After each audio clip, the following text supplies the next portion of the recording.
title of today's Dharma talk is The Freedom of Mind.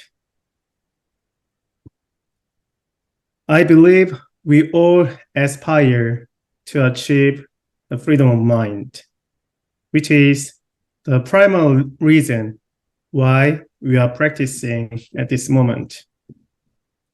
Furthermore, all the contents in one Buddhist teaching exist, help us attain the freedom. So, what is the freedom of mind, and how can we achieve it? First, to understand what the freedom of mind is, we need to comprehend what the mind is. We all have some concept of the mind and use it constantly. However, if someone were to ask me, what is the mind? It would be somewhat challenging to explain it. Even though I have some ideas about it, expressing them in words is difficult. This is because the word mind, translated from Korean 마음, encompasses a wide range of concepts. It includes our original mind, which is the truth of 일원상, and spirit in 정신 in threefold practices. It also encompasses the mind ground or mind, which is free from disturbance, delusion, wrongdoing. Additionally, it includes rising minds, such as anger, irritation, sadness, etc. Therefore, explaining the mind in words is challenging, but we understand what the mind is because we use it all the time. In a simple manner, we need to consider the mind from two perspectives. One is the original mind, which is our Buddha nature. And the other is rising mind, which is influenced by our sensory conditions. As Master Stefan taught us, our original mind is the same as samadhi, which is being clear and round, calm and tranquil, free from a tendency toward discrimination and a penchant toward attachment. But with the sensory conditions, our disturbance, delusion, wrongdoing rise. This is why we lose our freedom of mind and suffer from various sensory conditions in our daily lives.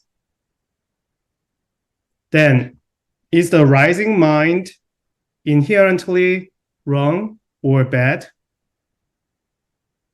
I don't believe so. It is natural for us to experience rising mind. The issue arises when we respond based solely on rising minds, which are primarily emotion-based, without considering our original mind. So how can we come to know the mind? Master Stefan taught us that we cannot know the original mind through words and speech. This is the main reason why we practice meditation. When we breathe in and out and focus on our breathing, The state of calmness and tranquility is samadhi and is our original mind. One simple explanation of freedom of mind is when we are free from what we want to do and what we don't want to do. For instance, if I want to go on a diet and I need to eat less, exercise more, and avoid consuming junk food. And I should avoid eating at night and overeating.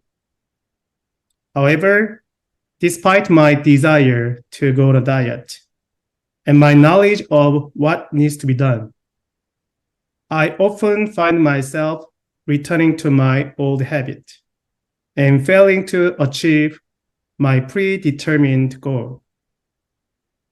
This can be one example of not having freedom of mind.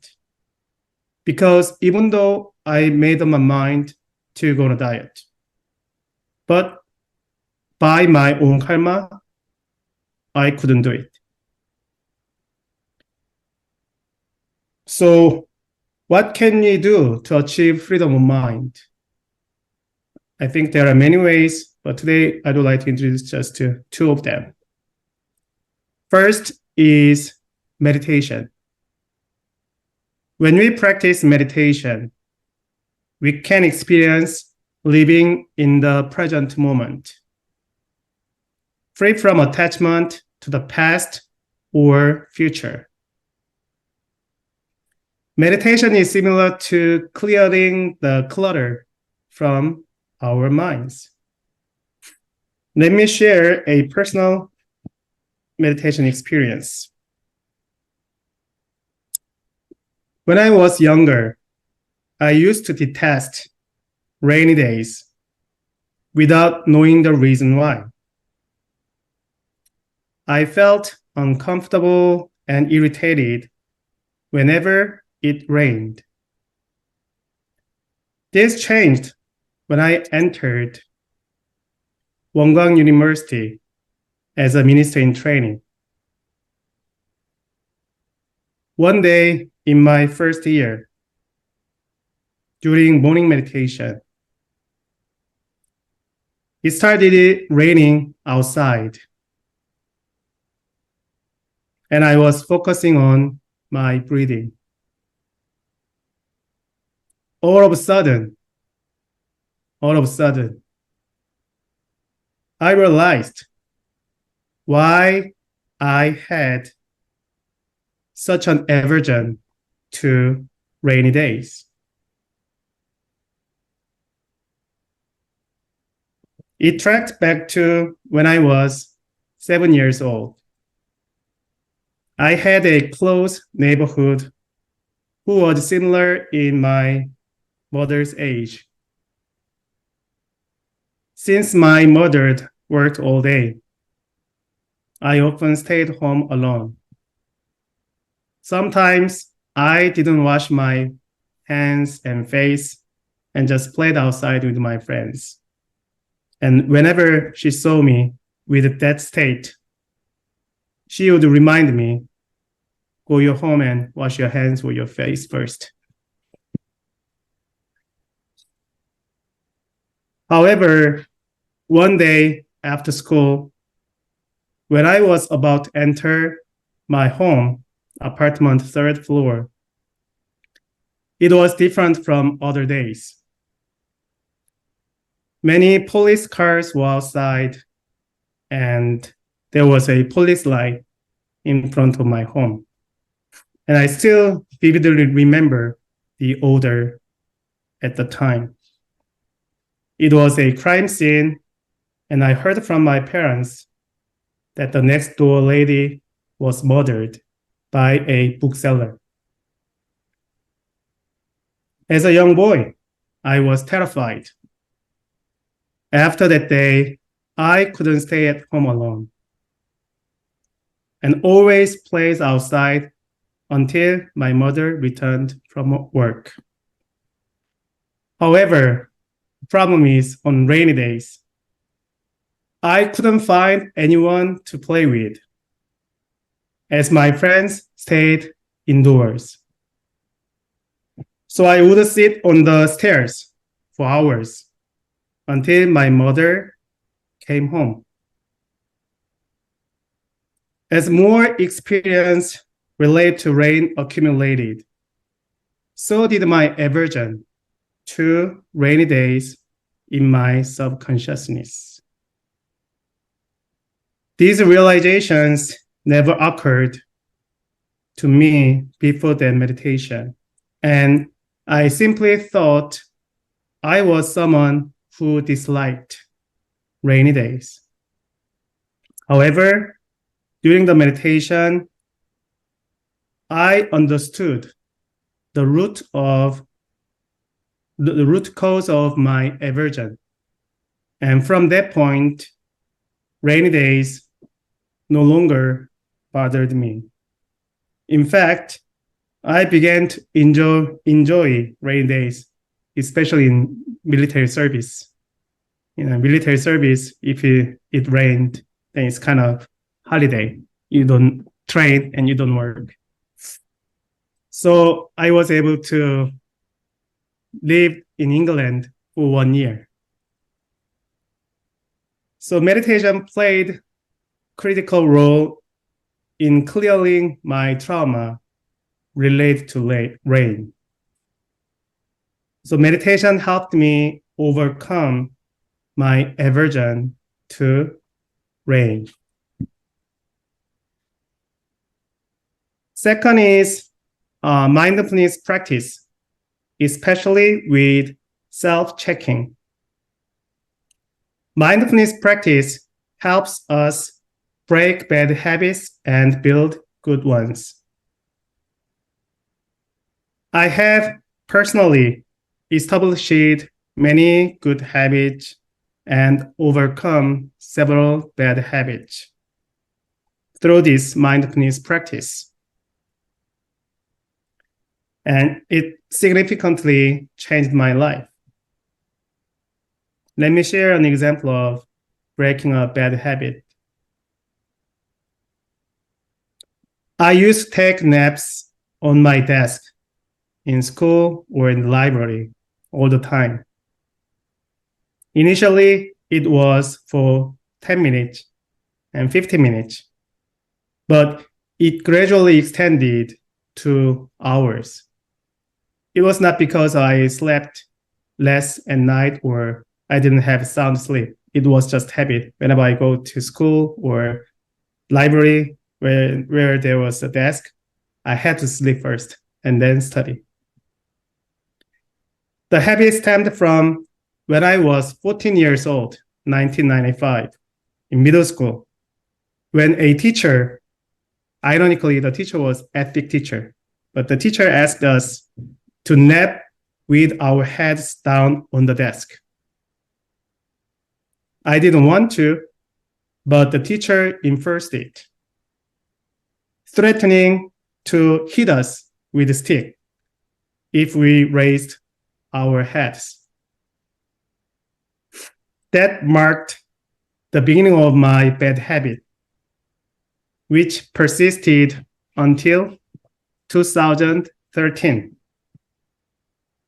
In 2013, my wife noticed my bad habit and suggested that I break it through mindfulness practice. Initially, I responded, "No, it's impossible. You don't know me. It's not just a habit. It's who I am." Before my wife, other Dharma friends also pointed out that my bad habit, and I responded in the same way. That was my strong belief at the time. I felt the need to nap on the desk before studying. But it was only when my wife asked when this habit began that I realized it wasn't an intrinsic part of me, but rather started due to the teacher's demand. So I decided to break the bad habit. Whenever I felt the urge to nap on the desk, I would stand up, walk around, or return home. And I keep checking with my diary again and again and again. There were many moments when I wanted to return to my old habit. But through persistent checking, I managed to break it. Since then, I haven't napped on a desk, thanks to continuous self-monitoring. Master Susan told that we must practice for a long time. Perhaps it's because of my laziness, but the more I practice in Sangha, the more I understand its significance.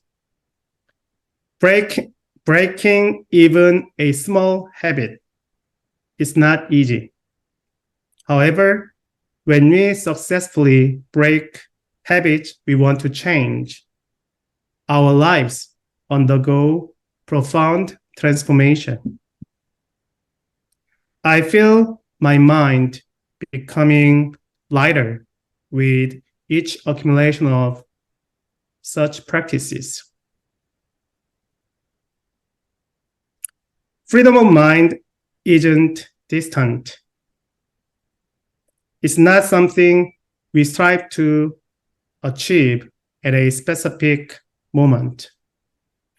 I may not know where it ends, but one thing is certain. My freedom of mind is being created as I continue to practice. My freedom of mind is being created as I continue to practice. When confronted with sensory conditions, instead of reacting emotionally, if I pause and transform my emotions to empty mind or gratitude, my mental strength grows and I gain a greater of freedom of mind. Conversely, if we don't practice when faced with sensory conditions and act based on our emotions or habits, our karma becomes heavier, inhibiting our freedom of mind. Today, I've discussed the freedom of mind and shared my personal experiences related to meditation and mindfulness practice. I hope we can apply these teachings in our daily lives to break our bad karma and build good karma, leading to better and healthier lives. Thank you.